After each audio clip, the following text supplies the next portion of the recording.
Hi, everybody. I'm pleased to welcome you to this month's edition of The Political Ledger.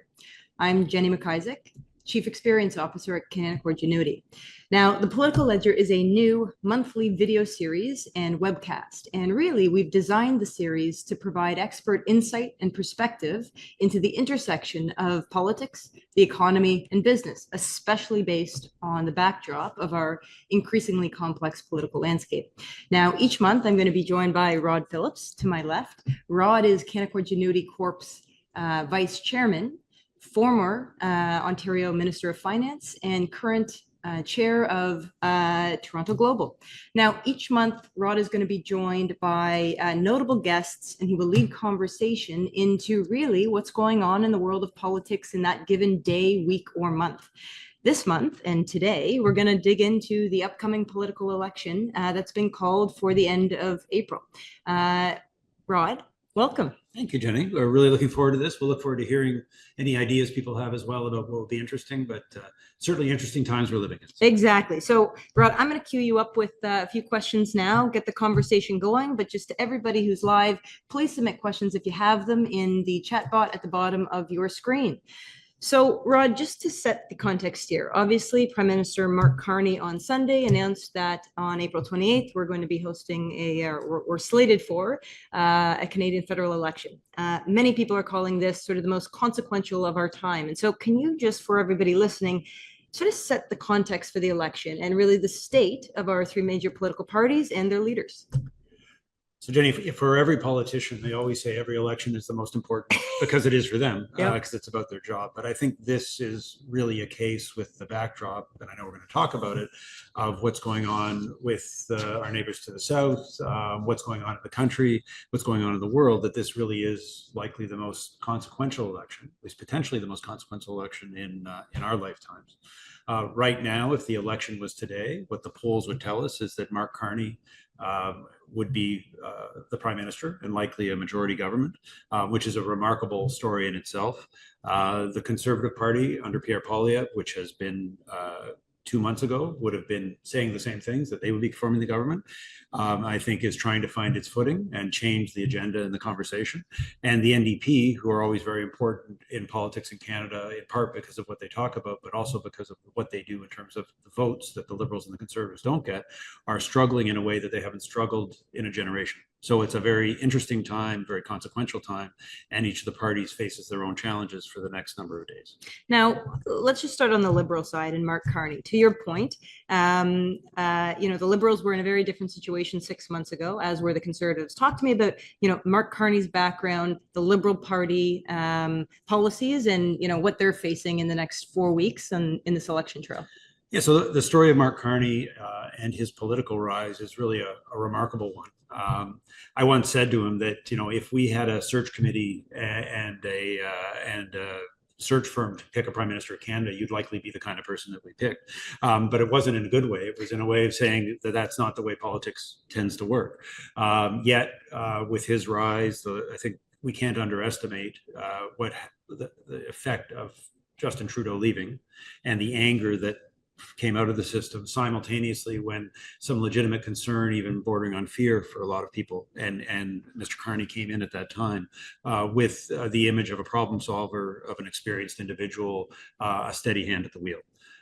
When we talk about the Conservatives and Pierre Poilievre, he was channeling a lot of the anger and frustration that particularly younger Canadians who typically haven't voted Conservative, but are or were focused on that. But he was channeling a lot of that anger and angst that people were feeling about 10 years of Liberal government, which, a lot of people would have said has not put us in the strongest place we could be.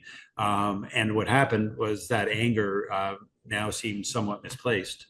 Because if people are angry at anybody, they're angry at Donald Trump south of the border. Yep. And so I think that's where the Conservatives are trying to still focus and harness that argument. In terms of Jagmeet Singh, Singh has always been playing a risky game, which was propping up a minority Liberal government.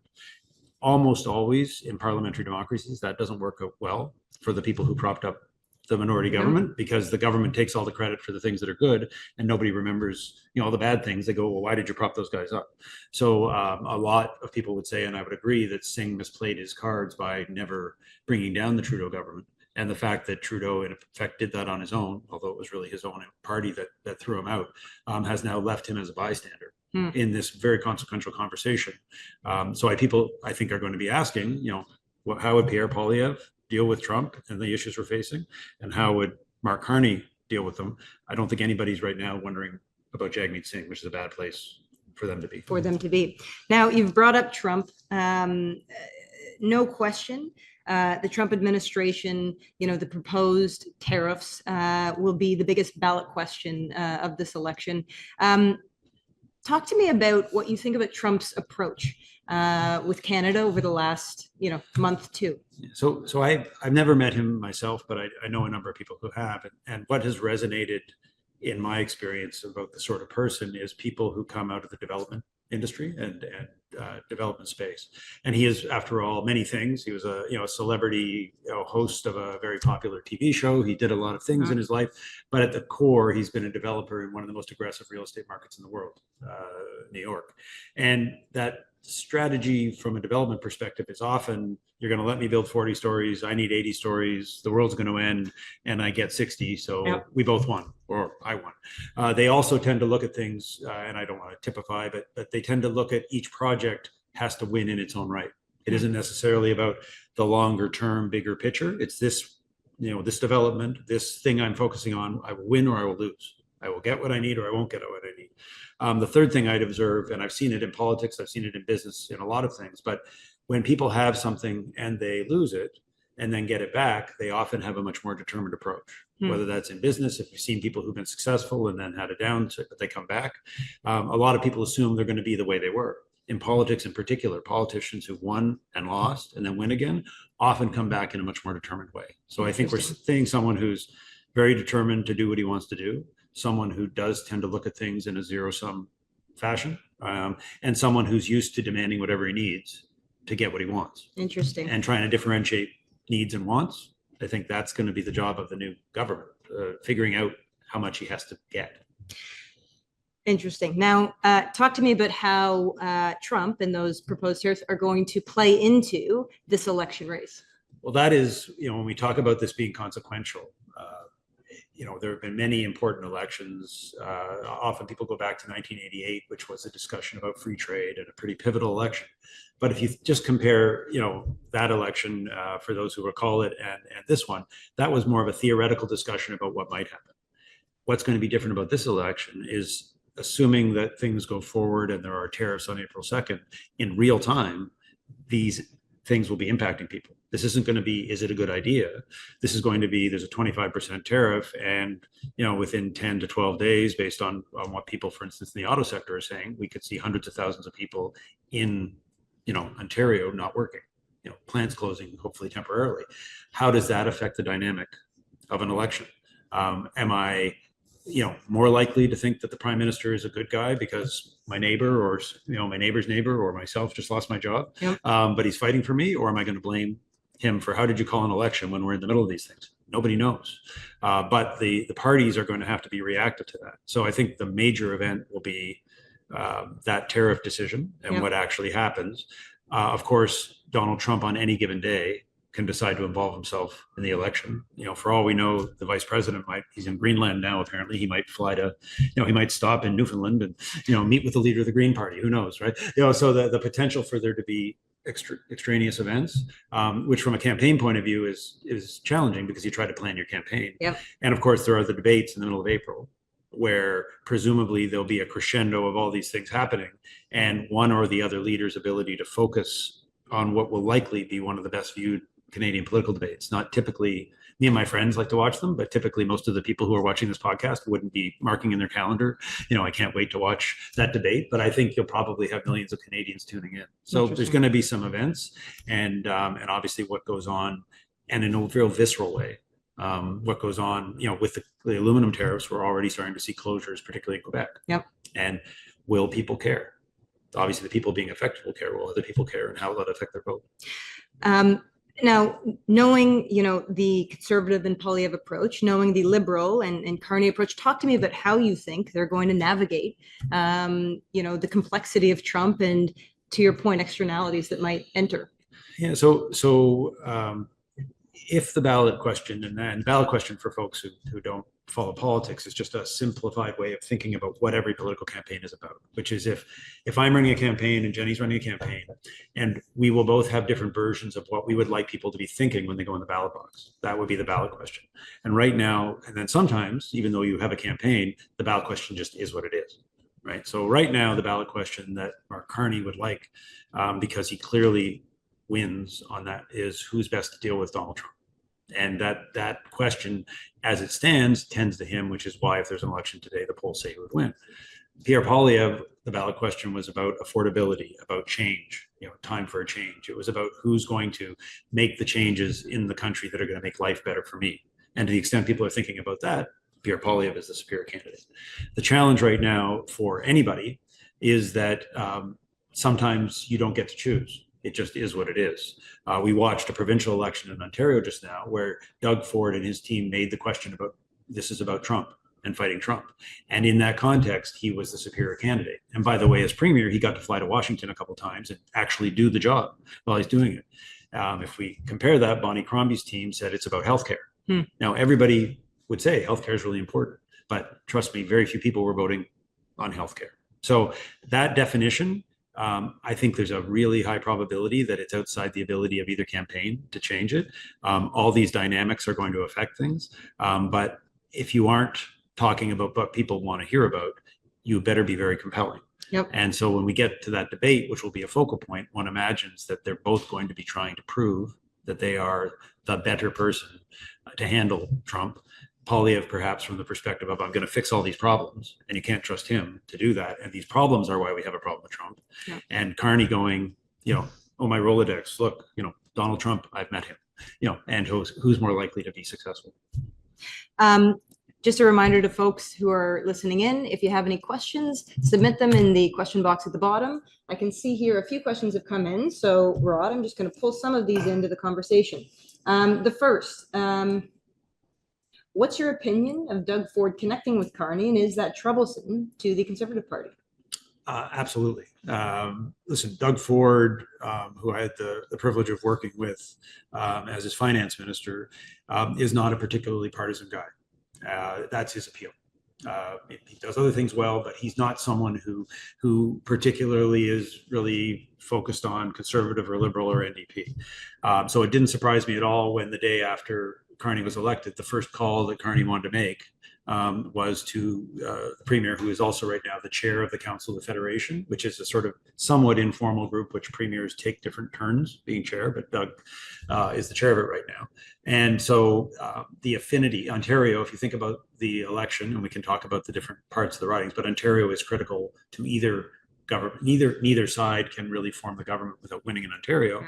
And having the now 3-term very popular premier of Ontario, who's just literally been putting on his Canada's not for sale hat, sitting down with the new prime minister in a conveniently located little diner in Etobicoke, to talk like two ordinary guys. Well, of course, there's all these cameras focused on them, inevitably helped start to solidify Carney into his role as maybe the captain of Team Canada.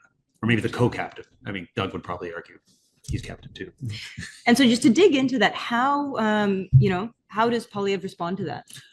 Well, you saw he responded by phoning the premier to talk to him for the first time since Poilievre's been leader and the premier had been reelected. And I think talking to him and wanting to not only have that conversation, and we all don't know what happened in the conversation, although it's been widely reported, so we could speculate, but try to tap into a little bit of that. Yep. I mean, this, Ford is in a way it's reminiscent, if you will, of early COVID, when he really captured the angst of folks and was on TV every day telling us whether we could get our hair cut or not. And I used to stand behind him and wonder what the answer was going to be. That was my job then. But he did that. But his, he has captured the spirit of a lot of people's combination of anger, disappointment, and fear relative. And so any politician would want to graft onto that. And so Poilievre needs to try to do that too. But clearly is it a bit of a disadvantage because he decided, you don't want to make a friend when you need a friend. It's better to make a friend earlier. Makes sense. So just switching gears a little bit, beyond party platforms, what do you see as sort of the key economic vulnerabilities of Canadian business leaders in the context of this election? The obvious piece is that we are a fully integrated economy in many, many factors, and that it's been part of the excellence of Canadian, American, and Mexican business to figure out how to make this work, to make in a highly competitive industry like autos, but not only autos, to build our products in a way that they can compete globally, and we have world-class products. The breaking up of that arbitrarily is going to be ugly. It's like, if the system didn't run so well, it wouldn't be such a problem. Yeah. But because it's been so well designed and run so well, the immediate effects. I speak to people, particularly in the auto sector, but any of the advanced manufacturing sectors. These are businesses that run on very tight margins, right? What I've been told and what they've talked about as well in the public is, many of their customers across the border have said, well, if there's a 25% tariff, I need a 25% price cut that day. Well, when you're running a 5 or 8% margin business, how long do you want to run at a loss? And, do I really want to run up my line of credit, just to keep it open for another 2 weeks? So of course, people have been advanced shipping as many parts as they can. Yep. But the projections from people that I trust say 1 to 2 weeks, there's no reason for that business to be operating anymore, which will basically grind to a halt. So those are the immediate effects. But I think on the broader scale, things like energy, other places that are very import dependent, what we all have to recall as well is just how much American investment is in Canadian. So it's not just about Canadian and American businesses. It's actual American investment in parts of our oil and gas industry and other things. So this is, quite disruptive across a number of features. You mentioned I'm the chair of Toronto Global. That's the organization that's tasked with bringing foreign direct investment to the GTA. This has been a very robust place, the Greater Toronto Area, for business to have an access point. We have a great market here, 7 million people. You want to be here, but you also want to be here to be able to access the United States. But now, how much does that make sense? So I think it has put a real pause on things. I also think that's effect on the other side of the border. But what you also see in the American sense, there was just a big announcement for over $20 billion of investment from Honda. So you've got CEOs lining up to go to Mar-a-Lago and say, I'm going to bring, just 10 billion. That can't be enough. Bring 20, right? And so whether those projects will manifest themselves in real reshoring of industry and plants, we'll wait and see. But that kind of enthusiasm we haven't been seeing in Canada. Interesting. Okay, we're going to go to another question here. Okay, back to the provinces. What role do you see the provinces playing in this federal race? Are there regional dynamics or policy flashpoints we should be paying closer attention to? Yeah. So if we try to think to the medium and long term, there's all these things that are going to happen in the short term. But by far the biggest risk right now, and Norman Spector wrote about this the other day, a former cabinet secretary, is what's happening in Alberta. So we don't know what's going to happen, but one can imagine a scenario, as I said, if there was an election today, that Mark Carney would get a majority government, not well representative of Alberta and Saskatchewan, who less so Premier Moe, but the Premier of Alberta in particular, has been very aggressive in her mind defending her province's rights about what has to be the case, and literally said if that isn't clear, and I don't get what I need to make my province viable, then within 6 months, we're going to seriously think about our relationship with the country. So that's a big deal, right? And we always, we put ourselves in the shoes of folks. She is dealing with a province that has felt very unfairly treated, and I would say objectively has been very unfairly treated by this existing Liberal government. Yeah. Mark Carney has made some commitments that would make you feel perhaps better about that. But the chances are that, Alberta, the chance of Alberta feeling alienated and hard done by and feeling they need to do something along the lines of what they talked about 2 years ago, which was taking their pension plan out of play. But there are other steps they could take. Yeah. So I think that provincial dynamic is important to watch. Quebec will be critical to the election right now. How well the Bloc does versus how well the Liberals do, but the Liberals are doing quite well. They're doing very well in the Maritimes. So if as the votes get counted on the 28th, if crossing that Ottawa border, the Ottawa River border, the Liberals already have 70 or 80 seats, then they're on their way doing pretty well. Yep. right? And so that dynamic will be affected by a number of things. But I think we'll see. You can always tell a lot, and if you just want to do a little micro study in any day of what a campaign's doing, look where they're sending their leader. So Mark Carney started out on the East Coast, firming up that vote. Poilievre went straight to GTA. Has to do well there, and we'll watch how people spend their time, and that'll tell us where the strategy is going. Interesting. Next question that's come in, getting back to Carney and the Liberals, do you have an understanding or perspective on how influential Carney was on the Liberal government over the last 10 years, probably more so behind the scenes? Yeah, I think there is a narrative which is true, which is that he was a financial advisor or providing financial advice to the federal Liberal government. I think there were probably segments of policy where he was important, but I think it always has to be careful about overstating how important anybody outside of government is. Yeah. I think Justin Trudeau, Chrystia Freeland, the people who were in charge were in charge.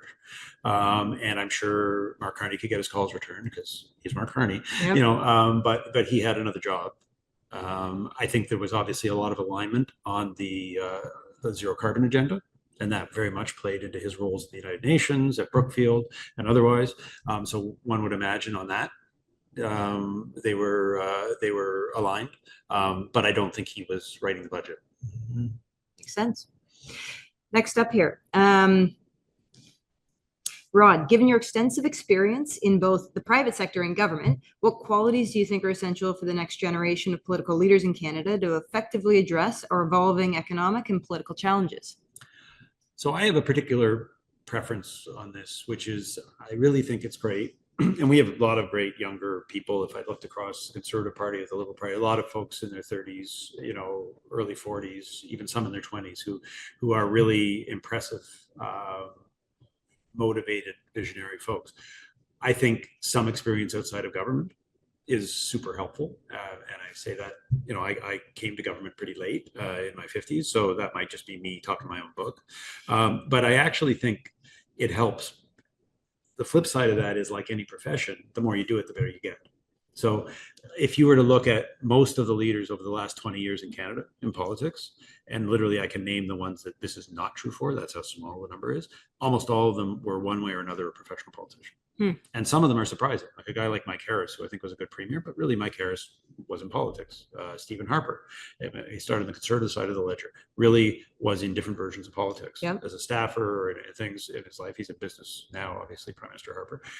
Justin Trudeau, Jean Chrétien, right? Like most of the people who lead are kind of Kathleen Wynne, right? There are some anomalies, guys like Doug Ford. One of the reasons I like Doug as a leader is because he actually had to meet a payroll. Right. He had a business here. He opened a business in the States. He opened two businesses in the States. One worked, one didn't. That's a different kind of experience. So I really encourage those people that are keen about politics to take some chance to get some other opportunity, because I think it makes them more well-rounded. But there is a reality, and I could go on, Jason Kenney, like there's just a group of people that Justin Trudeau, right, who literally, that's what they do. Interesting. And Pierre Poilievre would fit in that category. So he's not surprisingly very good at politics. Yep. And I think that's very important. It's a risk to being Mark Carney and not knowing anything about politics in that traditional sense, but it is helpful to any role to have a bit more diverse opinion. Makes sense. Let's see here. What is the biggest sticking points you see when it comes to reducing interprovincial barriers to trade? Is it realistic to assume we could get free trade within Canada? It is, but whenever something hasn't happened for a long time, it's funny when you were a new minister, because I was Minister of Finance and Environment, long-term care. So when they first come into the job as a political person, there's usually something that the bureaucrats put on your desk. And I'm a big fan of the civil service, so I don't say that in the bad way of bureaucrats, but here's the really important thing that needs to be done. And the first question you have to ask, well, if it's really important, then why didn't the last 5 ministers do it? There must be some reason, and there's usually a good reason. And that might be the reason you should do it, but it probably is the reason you should at least wonder. So it's not that people haven't been having this conversation for a long time. The underlying reason why things stay the way they are is because there's more interests aligned to them staying the way they are than changing. Yep. And because for the people who the system works for, and I could name some of the stakeholders if we want to get micro about it, but they have a real interest in things staying that way. And as soon as anybody thinks those things could change, they're very effective at saying all the bad things that will happen. And so that's not any different today than it was before. It's great to see Premier Ford in his role talk about changes. Many of those things are Ontario based. And so you have to be facing a different problem. Interesting. And I think we are facing a different problem, but it is in no way that these things can't be reconciled. But it will involve a level of cooperation at the provincial level that can sometimes be difficult to engender.